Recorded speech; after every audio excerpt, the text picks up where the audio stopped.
Good afternoon. Yesterday I went to Ormond Beach. A friend of mine is looking at buying a beach house, so I went and I looked at it.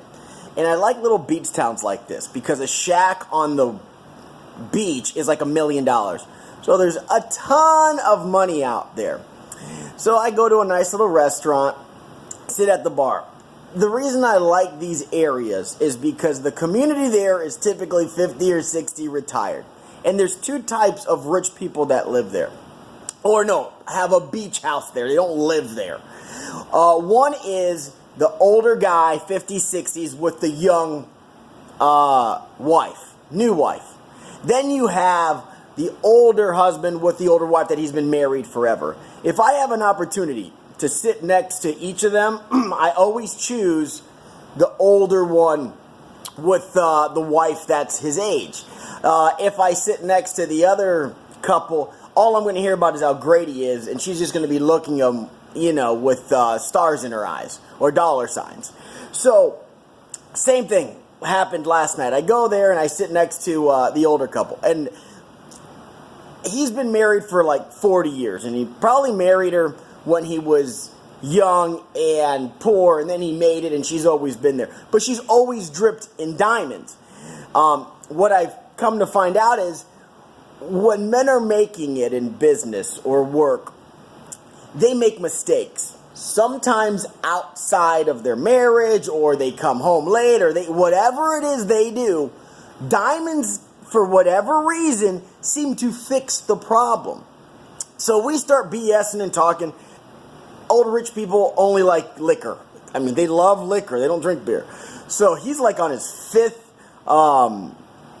it was clear, I think Absolute or something. It was, or Goose and something.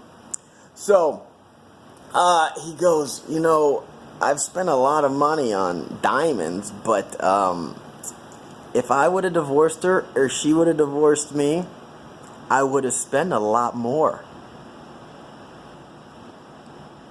I go, so, yeah, he goes, dude, it's cheaper to keep her. And I've been hearing that, but I've never, seen it, in person. So I asked him, what type of business are you? And he goes, no, I'm retired. He had a stamping business. I don't even know what stamping business is. And I go, well, you know what? I'm starting a little entertainment and knowledge business. I do videos and I do some training.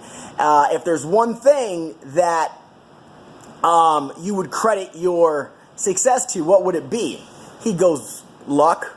I go, luck? He goes, yeah.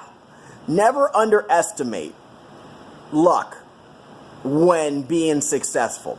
I go, well, what do you mean by that? He goes, I got into a stamping business when I didn't know anything else. Now, he did have a dad that was in the stamping business. He took it over, but it wasn't successful at the time. So he goes, I just stayed at it. I stayed at it.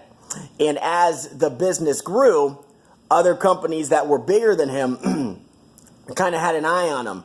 And once it got to a certain point, one of the other companies went under, and the big one actually said, you have, kind of two options here. We can buy you out, or you're going to end up being like the other guy. Well, the other guy didn't take the deal. He took the deal and kept a small portion of it. That big stamping company ended up becoming huge, and his small portion he sold for more than what he would have sold his initial company if he would have given it to them whole. He goes, I didn't know what inevitably was going to happen. If I didn't stay at it or keep a small portion of the company that I owned, I'd be working until the day I die. So sometimes opportunity meets preparation. That's a definition of luck. So if you're in a situation where you don't know if the company that you're starting or you're working in is going to work, stay at it. Believe in yourself, and that's one thing he also said, and you never know what the results are going to be, but if you quit and you start new things all the time, you never give yourself a chance to be noticed at what you're good at. Thank you, and have a good rest of your day.